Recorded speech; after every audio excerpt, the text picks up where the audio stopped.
Équipe S2, KRMS, niveau universitaire. Je ferai la lecture des règlements, puis vous pourrez commencer votre présentation après la présentation des juges. Le temps commence dès que l'un d'entre vous débute la présentation. La durée de la présentation doit se situer entre 15 et 20 minutes. Une pénalité d'1 point par 30 secondes manquantes vous sera imposée. Le décompte du temps vous sera indiqué à l'aide de cartons lorsqu'il restera 10 minutes, 5 minutes, 1 minute et 30 secondes. Le décompte des 10 dernières secondes sera effectué à l'aide de mes mains. La présentation sera alors terminée. Les juges auront droit à une période de questions d'une durée maximale de 5 minutes. J'invite maintenant les juges à se présenter. Bon matin, mon nom c'est Stéphanie Paradis, je suis ancienne de l'Université Laval il y a 3 ans. J'ai gradué en comptabilité, j'ai maintenant mon titre comptable, CMA à l'époque. Je travaille actuellement chez Famille Prix, je suis analyste financier. Je me présente Simon Philibert, président du directeur général des productions SNP, également finissant ici à l'Université Laval. J'ai terminé 2 ans en entrepreneuriat, gestion de PME. Actuellement, je suis étudiant encore à l'UQAM à Montréal en stratégie de production culturelle et médiatique. Et parallèlement à ça, on a une entreprise à gérer qui s'appelle les productions SNP. Donc, je vois un peu mon parcours. C'est à vous quand vous êtes prêts. Est-ce qu'on a un cliquage? Non, il y a une souris sans fil, ouais. C'est ça. C'est comme je l'ai vu. Je vais y aller comme ça. C'est bon. Vous savez, le domaine artistique et événementiel, je pense que M. Philibert, vous êtes super bien placé pour savoir ce domaine qui est en constant changement, surtout que vous êtes dans le domaine depuis les 10 dernières années. Et il y a un gros potentiel de croissance dû au fait qu'il y a beaucoup d'artistes qui commencent de plus en plus à choisir ce choix de carrière-là. Et ça amène du gros potentiel de ce niveau-là. Puis on voit que vous avez saisi l'occasion en tentant de faire la fusion entre 2 organismes qui est soit Show Business et SNP. Donc notre mandat aujourd'hui, c'est justement d'évaluer cette option-là de la fusion entre les deux et aussi faire en sorte que l'acquisition se fasse correctement, que de mettre un bon positionnement interne de l'entreprise, mais aussi de minimiser les risques aussi parce qu'on sait que c'est une question de billets vendus puis de revenus aussi. Donc on a une bonne solution pour vous pour rendre ça en minimisant les risques. Donc justement, c'est ça par rapport au mandat. Pour l'analyse, justement, là... Vous savez tout comme moi que vous êtes vraiment reconnu dans votre région de Bécomo. Vous offrez un service personnalisé en fonction de chaque client. Donc, par exemple, lors d'événements corporatifs, vos techniciens peuvent être habillés en corpo, même s'il y a quelques postes de techniciens. Vous vous souciez également beaucoup des détails et vous avez une grande expérience dans le domaine. Vous avez aussi également des équipements à pleine pointe de la technologie. Pour ce qui est de vos faiblesses, vous n'avez pas de bureau fixe et vous êtes le seul employé permanent. Dans les opportunités, évidemment, il y a l'opportunité d'augmenter le nombre de jours d'opération par année, qui est en ce moment de 175, mais il y a le potentiel d'opérer plus souvent. Et il y a plusieurs régions qui sont non développées dans le fond au Québec. Pour ce qui est des menaces, comme Gabriel l'a mentionné, il y a une grande compétition à Québec, à Montréal, dans l'événementiel et dans le technique. Donc, c'est ça. Et pour la troupe showbiz, encore une fois, la grande expérience, les services diversifiés. Il y a également beaucoup d'artistes différents dans la troupe showbiz. Et la jeunesse de l'équipe font une force, dans le fond, pour la troupe. Pour ce qui est des faiblesses, il y a un manque de main-d'œuvre. Donc, c'est énormément de travailleurs autonomes dans ce domaine-là. Et c'est la troupe qui vend des billets, donc ça met un risque supplémentaire sur la troupe qui n'est pas vraiment nécessaire. Pour les opportunités, il y a le traitement fiscal avantageux pour les OSBL, donc le droit à des subventions pour les organismes sans but lucratif, et également le recrutement dans les écoles spécialisées. Au Québec, il y a vraiment beaucoup d'écoles et il y a vraiment un grand potentiel pour aller recruter des spécialistes dans le domaine artistique. Pour ce qui est des menaces, il y a un grand nombre d'artistes dans le domaine, donc la compétition est vraiment féroce. Et la baisse de vente de billets dans les dernières années. Donc, justement, le gros problème qu'on a diagnostiqué, en fait, c'est justement le problème de la main-d'œuvre, justement, qui était mentionné. C'est qu'à Québec, à Montréal, le problème en tant que tel n'est pas si majeur que ça, c'est beaucoup pour aller du côté de Bécomo. On pense que le problème de la main-d'œuvre est. Il y a aussi la partie du volet production. On voit que le volet corporatif est très appuyé par le fait qu'il n'y a pas de risque que les billets sont vendus par les entreprises en tant que tel. Mais la partie volet production, au cours des 3 dernières années, le nombre de billets vendus a été en diminution. Et ça, c'est un bobo qu'il faut faire attention quand même. Et c'est sûr que ça, on a un plan pour ça, justement, en assurant une transition qui va être progressive au niveau du changement sur un échéancier que Mme Marie va vous parler dans quelques secondes. Puis il y a aussi le fait qu'il y a des coûts qui sont élevés. Pour M. Philibert, vous allez retour Montréal, Bécomo, ça amène des coûts, oui, en transport, en essence, mais aussi en opportunité, parce que vous ne pouvez pas être à deux endroits au même moment. Puis on a justement une solution à cet effet-là aussi. Là. Donc, notre stratégie, en fait, la manière dont on veut implanter l'organisme dans l'entreprise est de la manière suivante. Donc, on voit que M. Philibert est PDG de l'entreprise, donc SMP est en haut. On fait deux divisions. La division technique, donc dans laquelle vous êtes déjà spécialisé, ainsi que la division artistique, dans laquelle Showbiz est spécialisé. On nommerait un directeur de chaque district. Par contre, vous resterez directeur de la division technique, puisque c'est votre domaine. On peut voir également qu'il y a encore le corporatif et la production dans la division artistique. Comment on fait pour arriver à ça? On a la solution, on a un échéancier. Donc, on va vous le démontrer. Court terme, moyen terme, long terme. Si on commence avec court terme, tout d'abord, il faut s'assurer, c'est très important, la légalité du transfert. Il faut faire affaire avec des firmes de consultants et des avocats qui vont pouvoir nous aiguiller et qui vont s'assurer de la légalité de tout. Également, il faut rencontrer le CA du Showbiz. Étant donné que c'est un organisme à but non lucratif, ils ont évidemment un conseil d'administration. Il faut les rencontrer. Ces gens-là, ça peut être des ressources pour nous.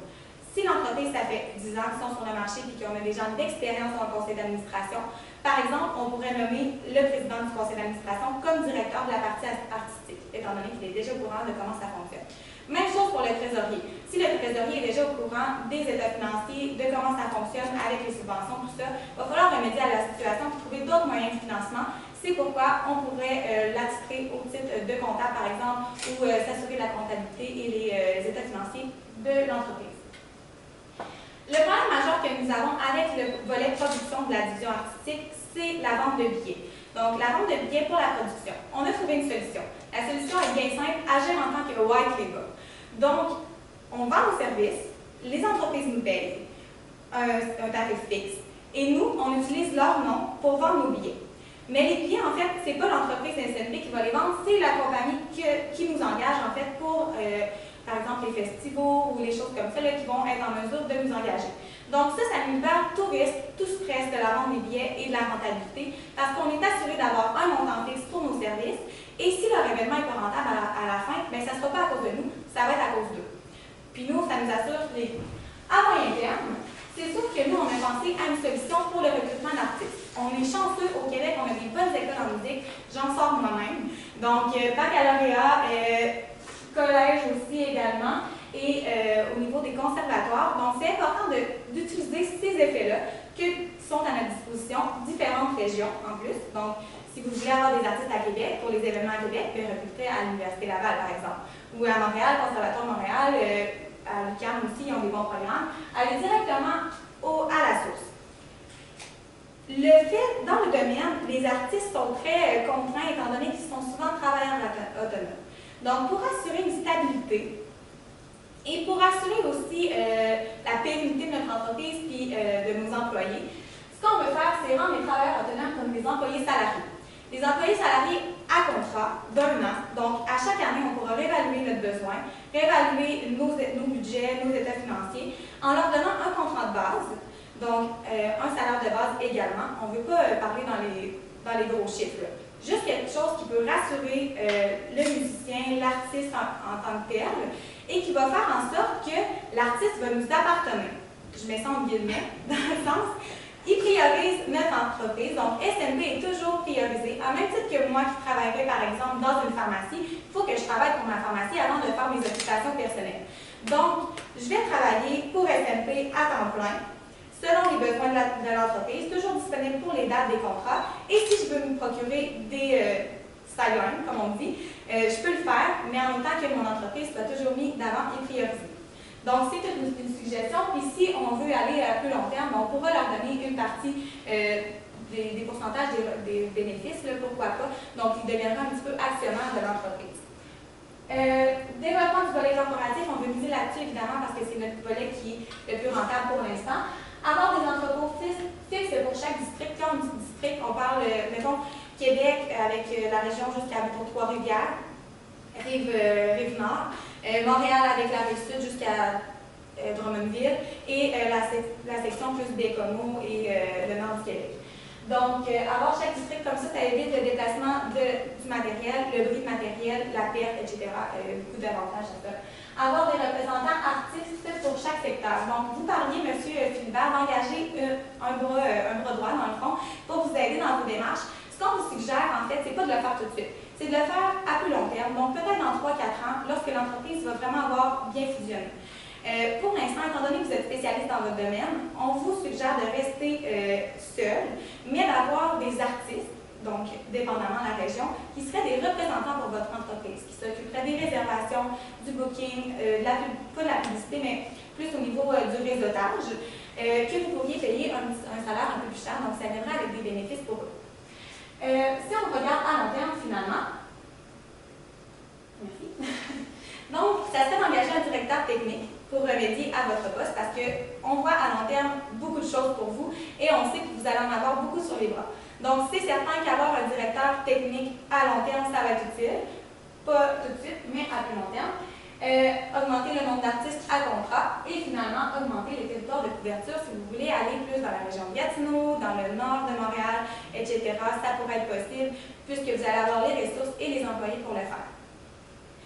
Donc, mon collègue Gabriel va enchaîner avec la partie plus profit, ce qui nous intéresse, savoir si ça va être rentable tout ça, parce que ça engendre beaucoup. Exactement. Donc, c'est ça, on voit que l'entreprise, depuis le début, c'est la dizaine d'années que vous faites ça, c'est en pleine croissance. Comme on voyait actuellement, par contre, c'est que les revenus, en fait, tendent à stagner un peu. C'est sûr que le côté corporatif vient beaucoup soutenir le côté production. Et c'est pourquoi, justement, qu'on amène cette piste de solution-là. Donc, sans mettre de chiffres en tant que tel, il y a beaucoup de coûts qui sont, oui, monétaires, mais aussi non monétaires qui sont importants à considérer, qu'on ne peut pas passer à côté. Évidemment, il y a des frais de fusion qui seraient reliés au fait de mettre les deux organisations ensemble, une diminution des subventions probablement au niveau du OSBL qui ne serait plus un OSBL, ça ramènerait des diminutions de subventions. Les salaires fixes que Mme Turcotte proposait justement, c'est sûr que ça ramène des coûts de ce côté-là, l'allocation des emplacements, l'achat de matériel pour soutenir la croissance. Mais c'est sûr qu'évidemment, il va y avoir des revenus beaucoup plus importants et croissants qui vont suivre dans les années antérieures. C'est pourquoi le modèle, on fait une forme croissante par la suite. La diminution du coût d'embauche, justement, parce que les employés seraient plus fidèles, il y aurait un meilleur sentiment d'appartenance, du fait que le fait d'emmener un salaire fixe, ça donnerait une plus-value à l'entreprise et donc un goût d'y rester et d'y venir aussi. Diminution des coûts de déplacement, justement, M. Philibert, on parlait du fait que c'est beaucoup d'opportunités de toujours se déplacer. Oui, les coûts monétaires, mais aussi les non monétaires qui sont quand même assez importants, qu'il serait possible de diminuer, voire éliminer dans votre cas. Le retrait du poste, justement, qu'on suggère de mettre plus tard, c'est sûr qu'en mettant un salaire qu'on n'appliquera pas aujourd'hui, mais dans 5 ans, ça n'a pas la même valeur aujourd'hui. Et il y a une certitude au niveau des ventes. Ça, c'est pas monétaire, mais c'est plus une sécurité. On vient diminuer les risques, qui est très, très, très important, selon moi, surtout dans un milieu qui bouge beaucoup comme ça. Donc, justement, à cause de ce qu'on expliquait, ça vient une sécurité, ça vient consolider le côté volet production, en plus du côté corporatif qui est en pleine expansion. Et finalement, c'est ça, il y a une augmentation des réservations, puisqu'il y a plusieurs petits représentants, justement, des artistes qui seraient tous dans leur secteur connu avec leur réseau de contacts, leur charismatique, leur côté charismatique qui développerait l'augmentation des réservations. Si je peux en rajouter un petit peu sur la certitude de vente de revenus, on considère qu'après avoir analysé le cas d'en avoir discuté, on considère que la vente des billets, ça met une pression sur l'entreprise qui n'est pas vraiment nécessaire. Puis, dans le fond, ça ajoute un gros stress, parce que l'entreprise se spécialise dans la production et dans tout le côté artistique également, mais la vente des billets, c'est quelque chose qui, comme on a mentionné tantôt, pourrait être délégué dans le fond, à des représentants ou dans le fond, qui feraient de la promotion un petit peu dépendant de leur secteur. Puis ça diminuerait aussi beaucoup comme on a dit, les coûts de déplacement, tout ça, puisque si tu as un représentant qui travaille juste à Bécomo, par exemple, ben, lui peut faire la promotion à Bécomo. Si tu en as un à Montréal, tu en as un à Québec, mais dans le fond, ça fait juste faire qu'eux s'occupent plus du côté billet pour la place en question. Et pour terminer, le point en fait sur les billets, le fait d'avoir un white label, comme on dit, donc ça permettrait justement, étant donné que nous on ne fait pas, votre entreprise, pardonnez-moi, beaucoup de marketing de publicité au niveau du public, que c'est vraiment plus l'industrie qui est au courant de qui on est. C'est pour ça que nous, on ne veut pas vendre en notre nom. On veut vendre au nom de l'activité qu'on produit. Le nom est déjà établi, c'est beaucoup plus facile de vendre des billets. Puis c'est pour ça qu'on veut se détacher de ça, parce que par la suite, la vente est associée, c'est sûr qu'il y a plus de revenus engendrés, mais les revenus ne nous toucheront pas, étant donné qu'on a déjà des coûts fixes dès le départ.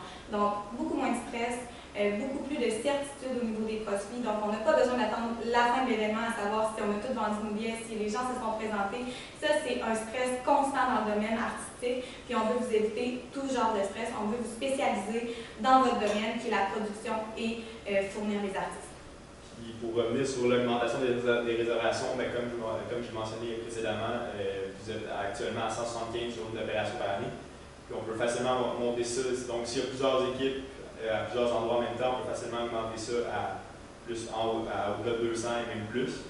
Donc, il pourrait y avoir plusieurs événements par soir, donc un à Bécomo, un à Montréal par exemple, où en augmentant le nombre d'équipes, ça facilite le nombre d'événements, puis évidemment, c'est des événements qui apportent des revenus, donc à ce niveau-là, c'est ça. En bref, conclusion, alors, comme on a mentionné lors de la présentation, je crois que la fusion des deux organisations, c'est quelque chose de vraiment essentiel, de vraiment important à faire. Puis on veut maximiser, dans le fond, prendre les forces de Showbiz et les amener dans l'entreprise SNP pour que les faiblesses de SNP deviennent, que les forces de Showbiz viennent compenser les faiblesses de SNP. Évidemment, aussi, il faut bien gérer l'acquisition, donc que la transition des deux compagnies se fasse bien. Donc, que ce soit au niveau de la direction, comme je l'ai mentionné précédemment, ou au niveau des volets production, volets techniques, volets artistiques. Puis évidemment, on est là pour assurer la rentabilité le plus vite possible. Donc, notre objectif, c'est d'assurer une rentabilité tout en diminuant le risque d'ici 5 ans. Donc, comme mentionné au début, on veut diminuer. Au début, il va falloir augmenter un petit peu les coûts pour, dans le fond, augmenter le nombre d'équipements, les cœurs, passer avec les employés et tout. Mais il faut assurer, dans le fond, la rentabilité. Donc, ça va être à un petit peu plus long terme, à moins terme, je trouve. C'est ça. C'est sûr qu'avec le potentiel de croissance que vous avez, si on applique ce plan-là à la lettre, c'est sûr et certain que d'ici 5 ans, ils vont avoir une rentabilité assurée. Puis la croissance de l'entreprise SNP à ce moment-là, qui va être ensemble, va être assurée à ce moment-là. On est prêt à accueillir notre période de questions à ce moment-là. Merci beaucoup. On parle de rentabilité d'ici 5 ans. On a parlé de mettre des salaires fixes pour les artistes, c'est-à-dire de les mettre sur le payroll, de les rentrer comme employés. Comment est-ce qu'on finance ça l'année 1 ou est-ce qu'on doit investir dans l'achat d'entreprise? Bien, on pense qu'on a déjà des artistes qui sont bien intégrés à Showbiz. C'est des artistes qui tiennent à cœur l'organisme, en fait. Donc, on pense qu'eux sont prêts à s'investir bénévolement pendant un certain temps. En fait, nous, ce qu'on veut faire, c'est pas leur garantir un salaire de 35, 40, 60 000 par année. Oui, souvent, c'est les étudiants, ils sortent de l'école, ils savent déjà qu'ils veulent juste faire de l'expérience, puis eux, ils veulent avoir une stabilité. Donc, étant donné pour respecter justement aussi le mandat de l'organisme qui était à la base, d'encourager les jeunes là, à se spécialiser dans leur domaine, mais ça serait de leur donner un salaire de base peut-être qui est un peu minimal. Okay? Peut-être prendre le salaire justement de la personne qui était supposée être votre bras droit, le diviser en parties, juste pour que ce soit significatif, parce que vous avez déjà probablement prévu ces coûts-là. Ça va assurer le fait que les gens vont avoir un sentiment d'appartenance, comme on le mentionnait, puis ça va éviter aussi, ça va leur ôter un stress, parce que souvent quand on commence dans le domaine artistique, ce qui est le plus stressant, c'est d'avoir des contrats, des recherches. Si au moins on a un salaire de base qu'on peut se fier là-dessus, et quitte à se trouver d'autres sidelines qui peuvent nourrir nos états financiers, mais à ce moment-là, c'est sûr que ça peut être bénéfique. Puis je pense que les artistes débutants n'auront pas des salaires exorbitants non plus. Si je pourrais ajouter sur le point aussi, on mentionnait de partage des revenus mettons à plus long terme. Dans cette optique-là, ça peut des fois devenir un incitatif, si je peux dire, aux employés. Donc, s'ils sont là, puis on leur assure une rentabilité, on leur assure un partage des profits dans l'entreprise, si l'entreprise performe, donc ça peut donner un plus grand sentiment d'appartenance, puis ils vont plus se donner pour l'entreprise que si c'est juste des simples employés ou des travailleurs autonomes. Donc, dans les deux cas, on veut vraiment favoriser le stationnement important. Exactement, ça vient enlever des coûts justement d'embauche, ça demande du temps aussi là, de rencontrer les gens pour justement exactement que le sentiment d'appartenance va vous amener en quelque sorte un revenu qui va être en sous de la diminution, qui n'est pas monétaire en tant que tel, mais à long terme. À moyen terme même, ça va avoir un impact. Puis c'est de savoir que vous avez ça deviendrait votre coût variable de salaire deviendrait en fait un coût fixe qui dans la première année resterait sensiblement le même parce que probablement que vos projections de spectacle, finalement, l'événement est comme réglé un peu pour la première année. Mais justement, si on suit ce plan de croissance-là, pour les années futures, le coût fixe finalement va être bénéfique à cet effet-là. On va avoir une meilleure croissance finalement des revenus, puis ça va rester des coûts fixes. C'est là que vous allez gagner. Production. On a parlé plutôt que la production, on voulait la conserver, mais on ne voulait pas avoir la responsabilité de la vente de billets. On voulait vendre un spectacle tout de suite déjà fait. Comment je fais ça actuellement? Dans le marché? Qui est intéressé à ça? OK. Présentement, c'est sûr que, comme je le Est-ce que mentionnais, je fais la promotion? Est-ce que... en fait, la promotion, c'est pas notre spécialité, puis je pense pas que M. Philibert non plus veut s'embarquer dans le volet marketing de la chose. Donc, c'est sûr que le bouche à oreille est très présent là, dans le domaine présentement. On peut penser à des entreprises comme Gestel ou Festival d'été qui ont vraiment beaucoup de notoriété, puis c'est avec cette notoriété-là qu'ils créent d'autres activités. Donc, en faisant plus d'activités, plus dans la ville de Québec, une ville de Montréal, parce qu'on sait que côté production, on est plus axé en région, peut-être plus Bécomo. En instaurant ça dans les petites entreprises, les petits organismes qui organisent des choses à Québec, lentement mais sûrement, c'est comme ça qu'on va se faire un nom. Puis surtout, vous avez une très bonne qualité de service. Le bouche-à-oreille, ça va rapidement. Donc, côté corporatif, on est déjà bien instauré, mais c'est vraiment le volet production qu'on va augmenter dans la ville de Québec et Montréal. Si on peut augmenter le volet corporatif tout de suite en région, région Drummondville, plus en territoire éloigné de Québec ou de Montréal, on peut le faire, mais vraiment pour se centrer sur la production, je pense qu'il faut commencer par les grandes villes, Québec, Montréal, puis bien s'instaurer, puis par la suite, on va pouvoir le prendre. Si je peux rajouter aussi là-dessus, je dirais que beaucoup le monde qui recherche à avoir des tout inclus, je peux utiliser le terme, c'est souvent les villes ou souvent pour des festivals d'été ou des fois des salles de spectacle. En général, c'est pas les gros événements. Même les gros événements aussi recherchent ça, mais souvent les villes veulent avoir un spectacle où il y a beaucoup de petits spectacles à l'été, de petits festivals. Puis, juste pour conclure, excusez-moi, ce point-là, si on est clé en main, justement, puis qu'on n'a pas à se charger de la vente des billets, bien, le profit qui va se faire par les billets va être redonné aux entreprises et aux organismes qui demandent nos services. Donc, pour eux, c'est avantageux parce que, justement, ils n'ont pas à nous payer en surplus par rapport à la vente des billets. Puis, si on fait un beau travail, comme on dit, et que le bouche-à-oreille se multiplie, bien, les gens vont vouloir venir à nos événements, puis ça va augmenter. Dans le fond, ça va être bon pour le client. Ça va être vraiment bon pour le client. La période de questions va être terminée. Super, merci beaucoup.